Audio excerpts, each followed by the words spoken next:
Good morning, everyone. We're going to go ahead and get started here.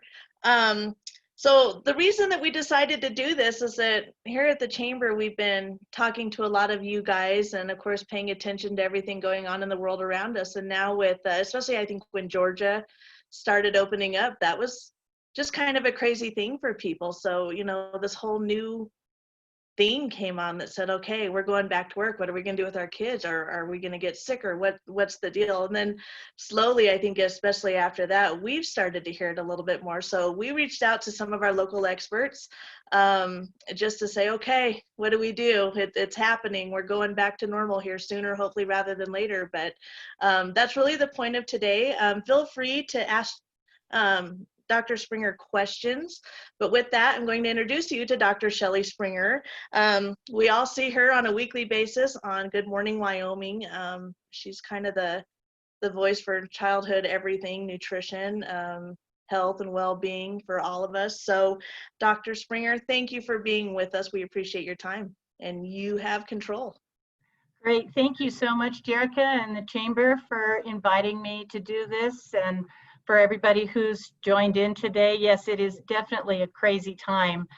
There's no doubt about that. And, you know, we look around and we see all of our friends and their businesses that are shuttered, and you wonder how people are making do with all the restrictions and staying at home and so forth. But at the same time, even though here in Wyoming, we've been really fortunate with the burden of disease and the severity of illness and so forth, I have a lot of colleagues that are around other places in the country, and I communicate with them, and it's frightening and in many ways literally unbelievable what they're reporting and what we're seeing and so forth. And so somehow we have to get back to normal, but how are we going to do that and yet remember where we came from? So I think today's session is really, really important, especially now today all the restaurants are going to open up again.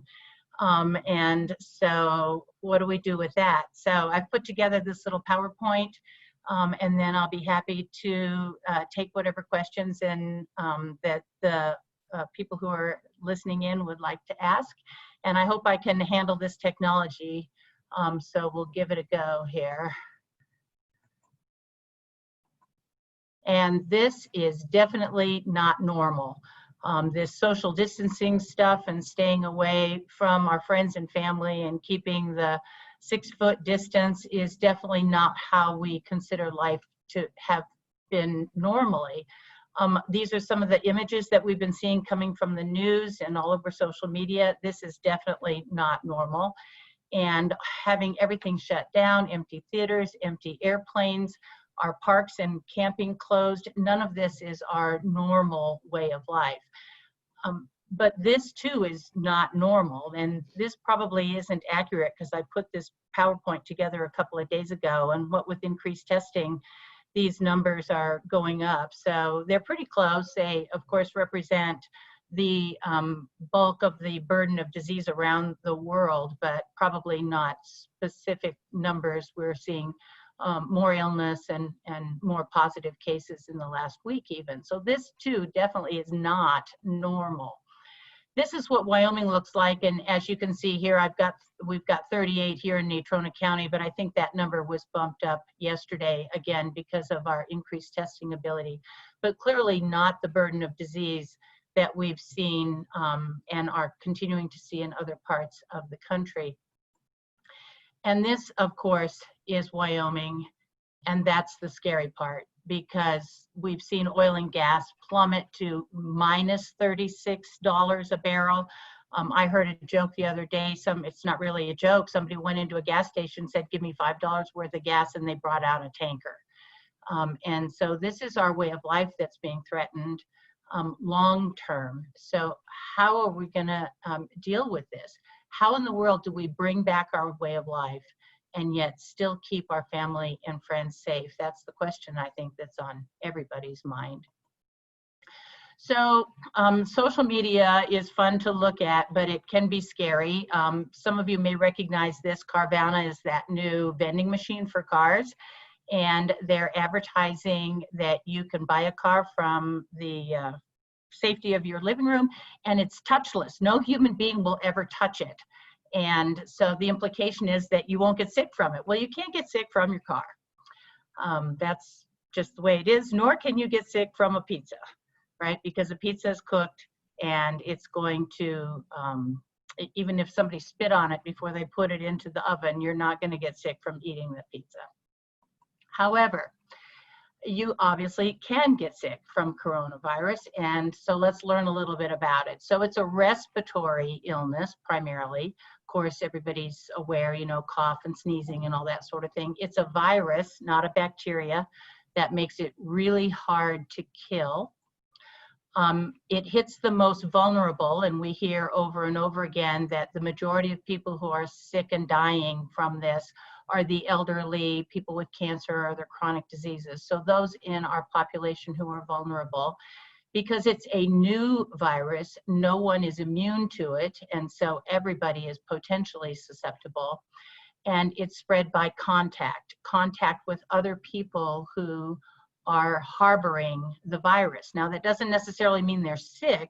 It just means that the virus is in their respiratory tract. So who are the vulnerable people? Because those are the ones that we need to protect the most.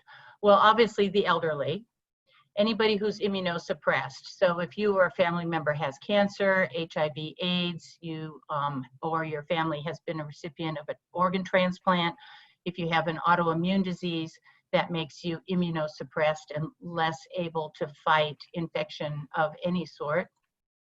Anybody with a chronic heart condition such as diabetes or heart failure. And of course, I always think of premature infants. Premature infants are vulnerable. What does contact mean? So this is critical because contact is how the virus spreads. So it's spread by respiratory droplet.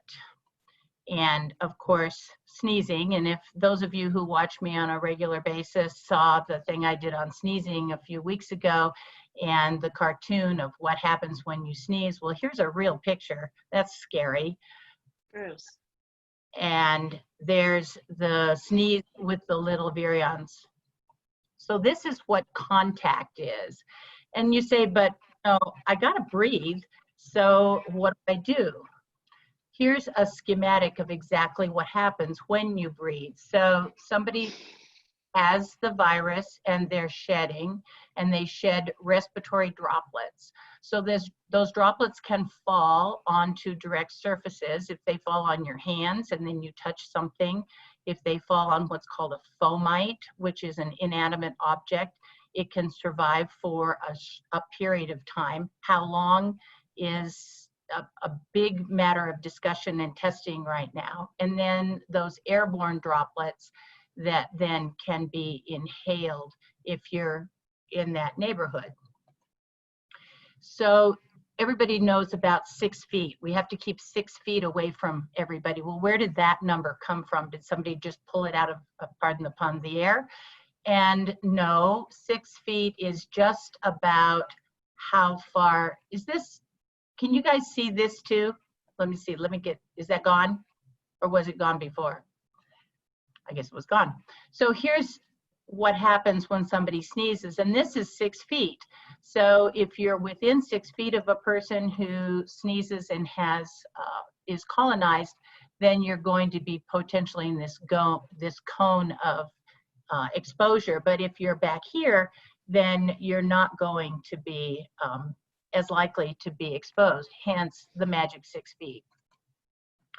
So how do we do this? Well, this is a recommendation, an infographic that came out of Colorado. You can see down in the lower left corner here, Colorado has published this, and it's telling you what you can do and what you shouldn't do. It's safe.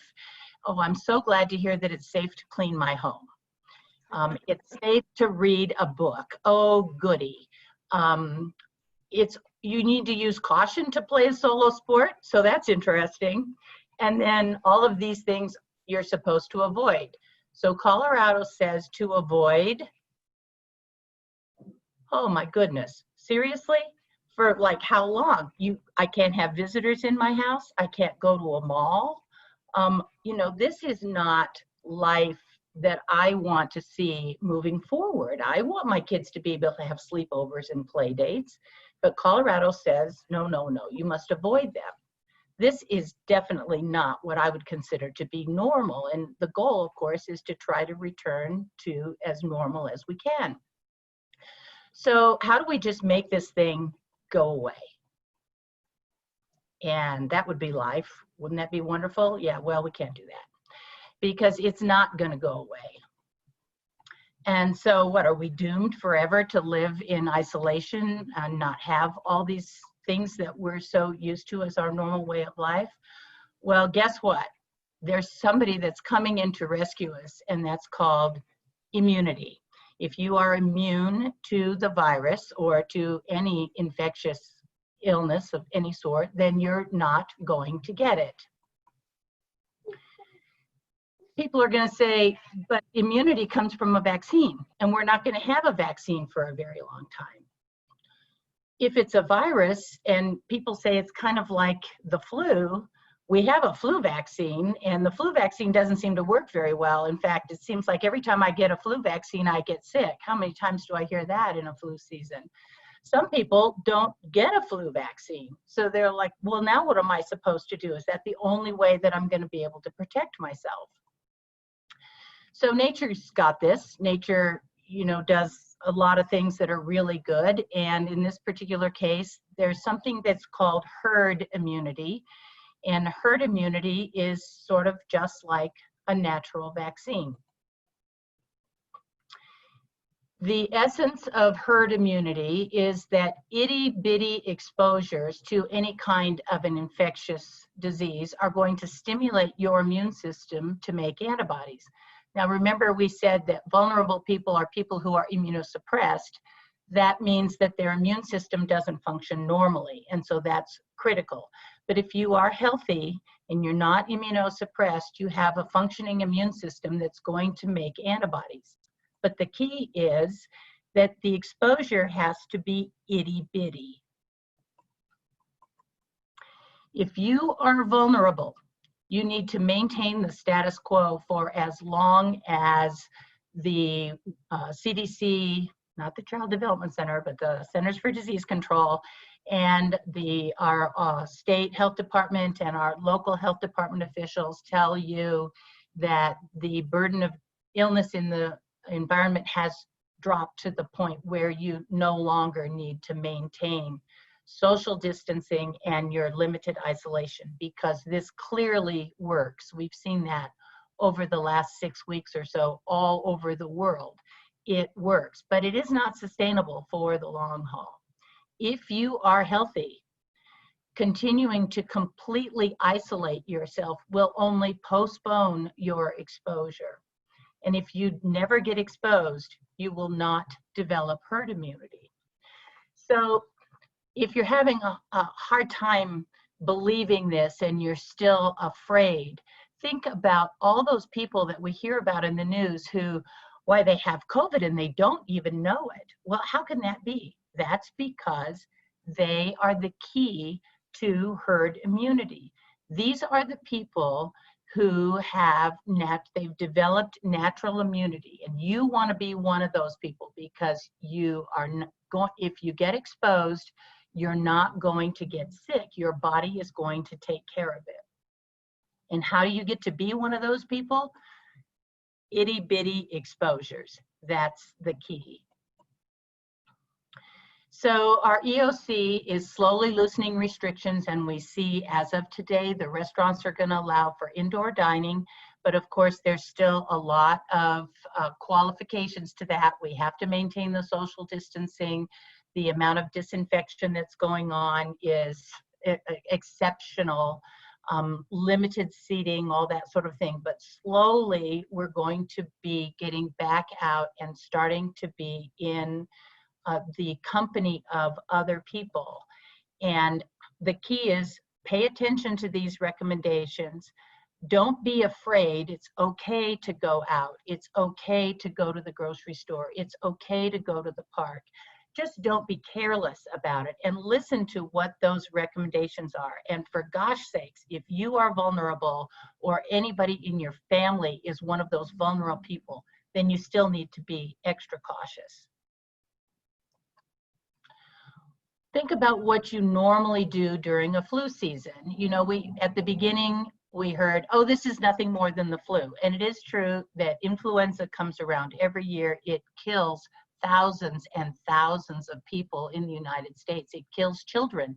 This last flu season that we have just finished, which everybody's sort of forgotten about, was almost as bad as that one that was 2 or 3 years ago. And I think I saw a number of around 2,000 children in the United States who died from influenza. No child in the United States has died from COVID.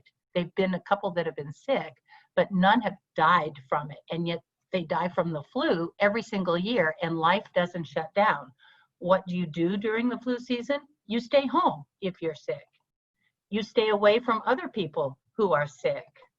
You be sure to wash your hands. Remember those schematics and the droplets and how you get exposed. So wash your hands, cover your cough. It's a fact of life that COVID-19 is here to stay. To think that it's just magically going to disappear and we're never going to see it again is not the case. We're going to have to manage our immunity in order to coexist with this virus. It's going to come back. We have to be ready for it. And herd immunity is the key to that. And that's the end of my little PowerPoint. And so I'm happy to take questions now. Yeah, Shelley, I've got a couple of questions. Yeah. So my dad is currently in congestive heart failure, and we are trying to run our family business. My brother is continuing to operate the business with employees. My dad has been cleared to spend some time in the store. He was ordered to wear a mask at all times if he is outside of the house. But my concern is that we have employees that are not taking this seriously, don't believe in any of it, and are not wearing masks. What kind of impact is that going to have on his exposure? Because at this point, all we're concerned about is his exposure and trying to minimize that as much as possible, because we know if he gets this, we're just doomed. Right, and he would be what we would consider a vulnerable individual. Yep. So, you know, it's unfortunate, of course, that your employees don't understand the risk to him. And even if they don't feel that they themselves are at risk, one would think that the human thing to do would be to protect those around you. Yeah. But, you know, you can't make people do what they won't do. Exactly. It would be nice. You look at like President Trump, for example, we hear every single day he's been tested, right? Yeah. Well, if you have all your employees tested and they're all negative, then they're not going to potentially expose him. But our you have to keep testing them over and over again. You'd have to keep testing them every single day. That's right. Yeah. And our testing abilities are very limited. And so that's not feasible either. I suppose, I mean, I run a business, right? Mm-hmm. And I have people that work for me. And if my husband has cancer, if he was here every day, I would tell my employees, you got to wear a mask. Yeah. I don't want my husband getting sick. And you get a choice. You can wear a mask or you can go find another job. It's up to you, right? I mean, that's your option. Yep. You know, if you don't want to take that road, in theory, as long as he stays 6 feet away from them, he's out of that cone of exposure. And so his risk is going to be limited. But frankly, I find it surprising that they're taking that position, but you know, everybody has their own story to tell, and they, you know, they do what they think is right. But he definitely is vulnerable. Yeah.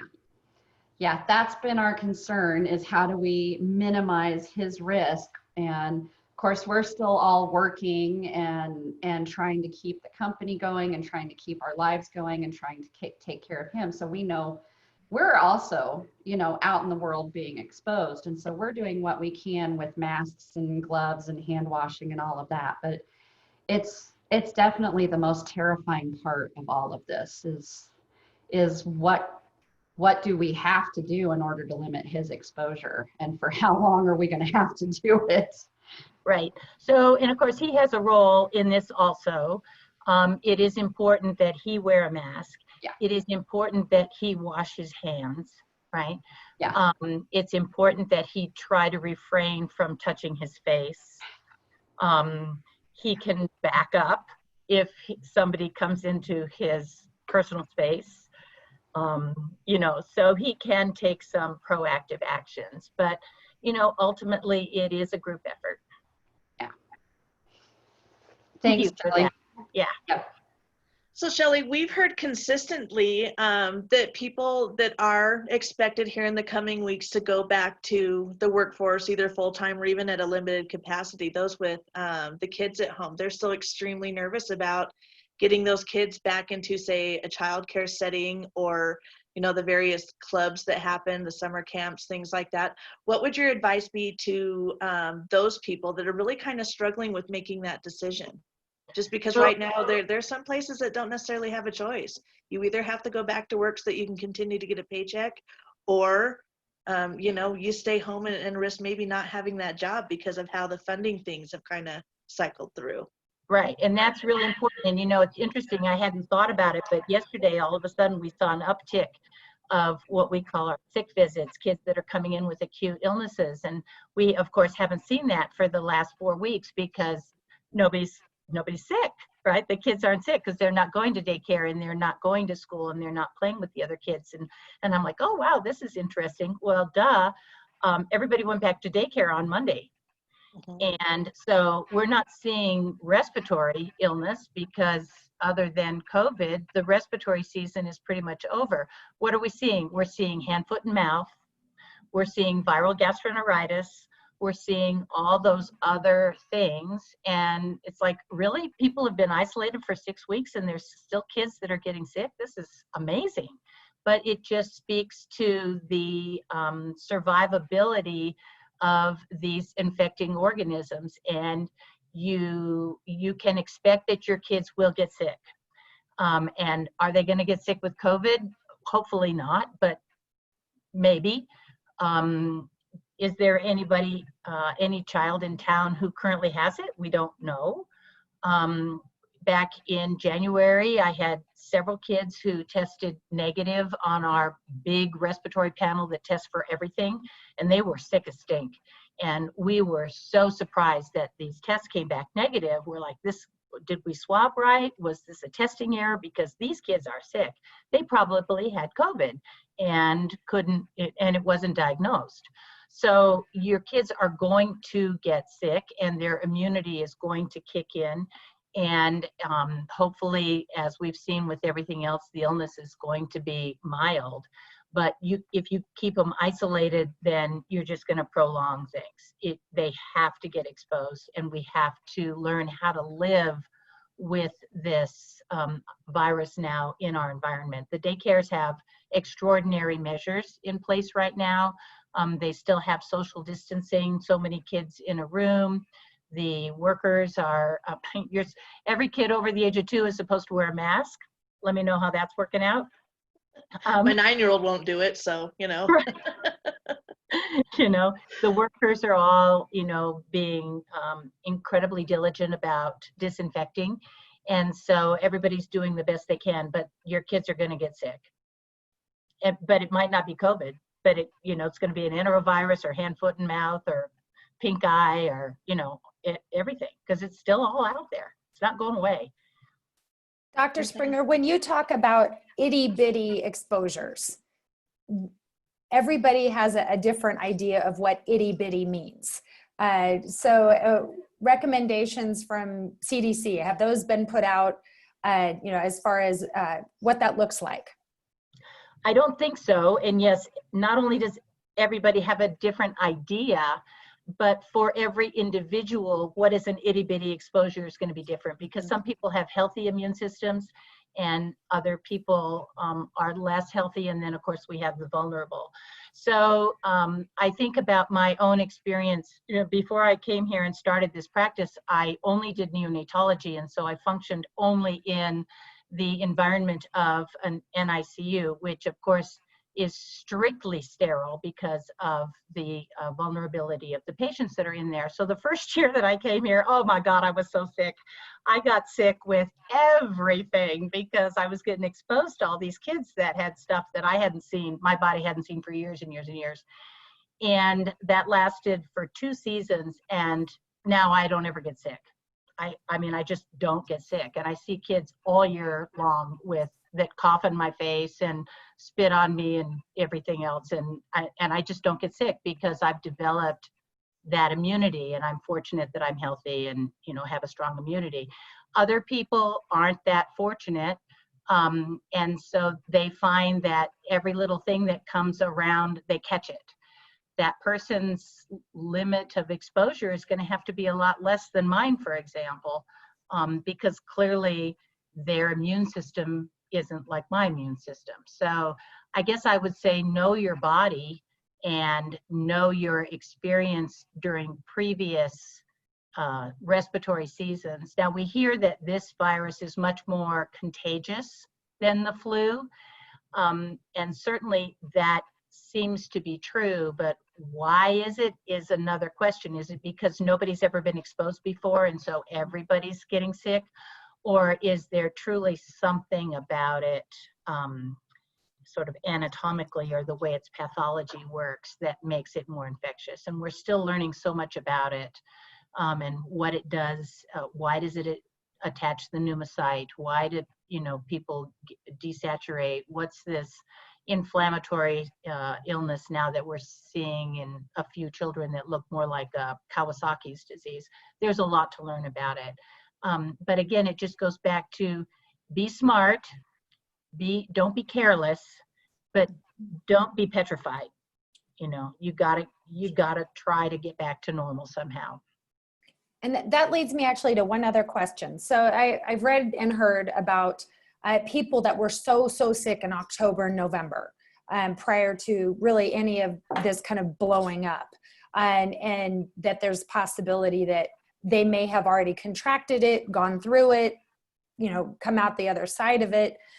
Should they be, if they think that maybe they did have COVID in that October, November, one, should they be tested? And two, if they're carrying those antibiotics, they would, I'm assuming in the way that you were speaking, they would be part of that herd immunity, and those people that they'd want to have other people exposed, to them. Is that correct? Well, yes and no. So I'm not sure about October and November, but as I mentioned, we had some kids in January that I think would fall into that category. Of course, since I don't see adults, I can't speak to what was going on in the adult population.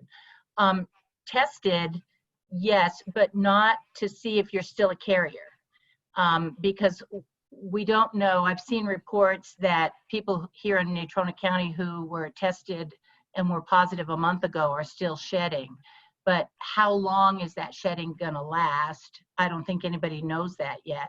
You could be, quote, tested to see if you have antibodies, and that would tell you if you had had an exposure, which would be probably interesting to you for your own personal history and your peace of mind, because now you do have some immunity. And those are the people that are being asked to donate plasma to help the people who are still horribly sick because they have antibodies.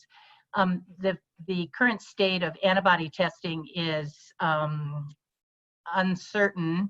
There's a lot of tests that are out there, but none of them have been approved, or at least most of them have not been approved, and so their validity is uncertain.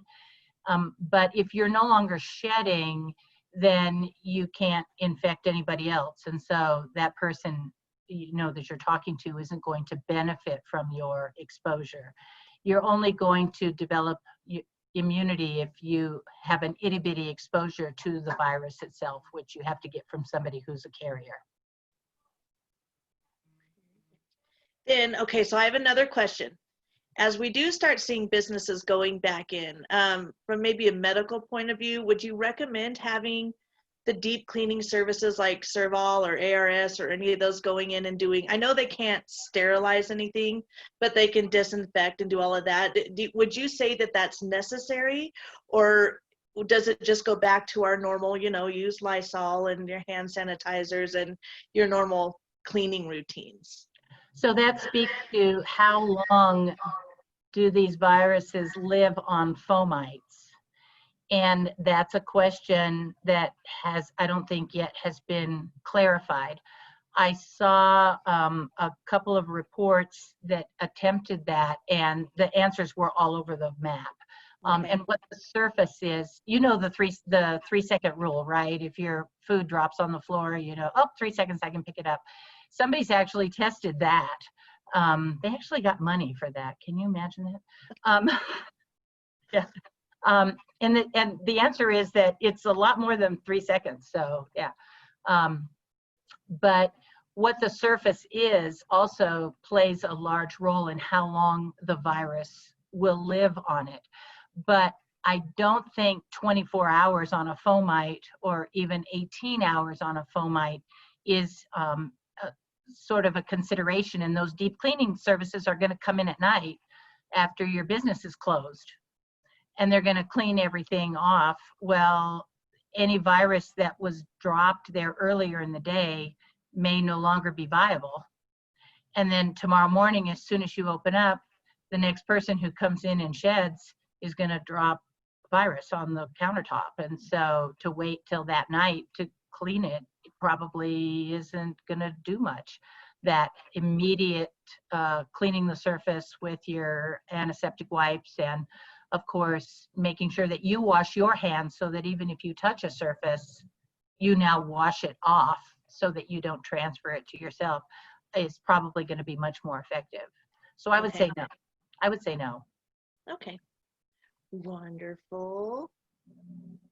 All right. Anybody else? Feel free to jump in.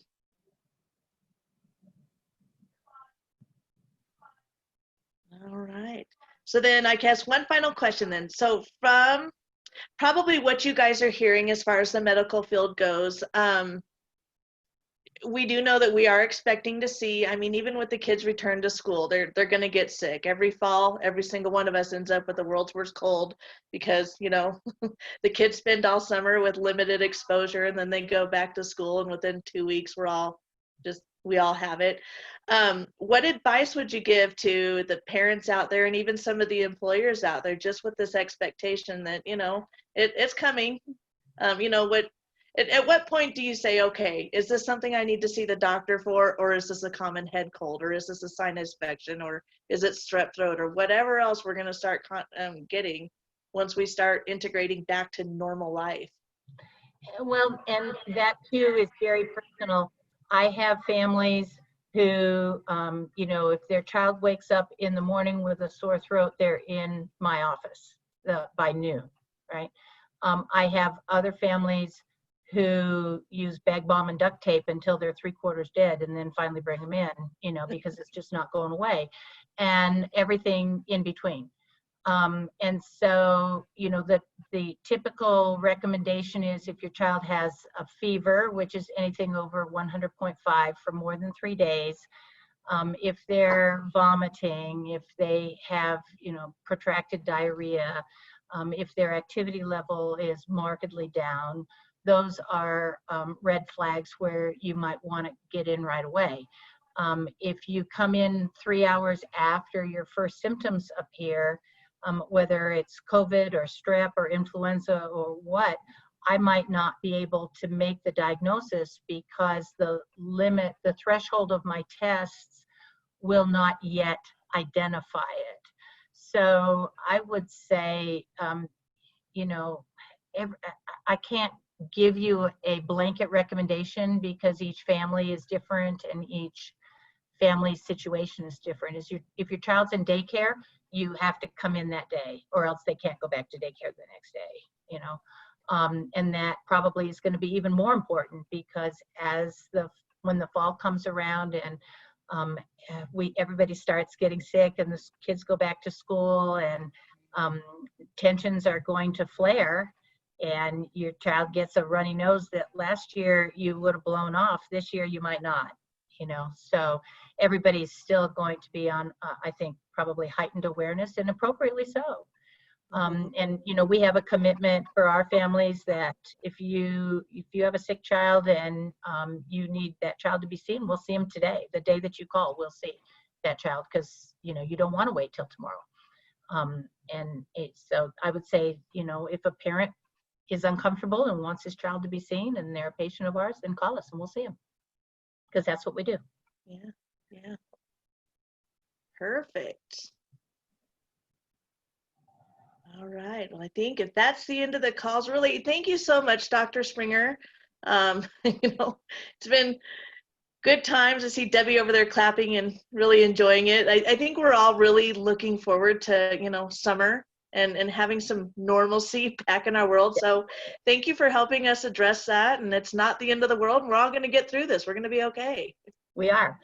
All right. Thank you for having me. So Thank you so much for your time. Thank you everybody else for coming on. Happy Mother's Day to all you moms out there. Don't forget to hit the stores and go get your mom something. Support local, shop local. Support our local businesses. That's right. Donnell's is open. Donnell's is open. All right, you guys have a good weekend. Thank you again, Dr. Springer. Thank you.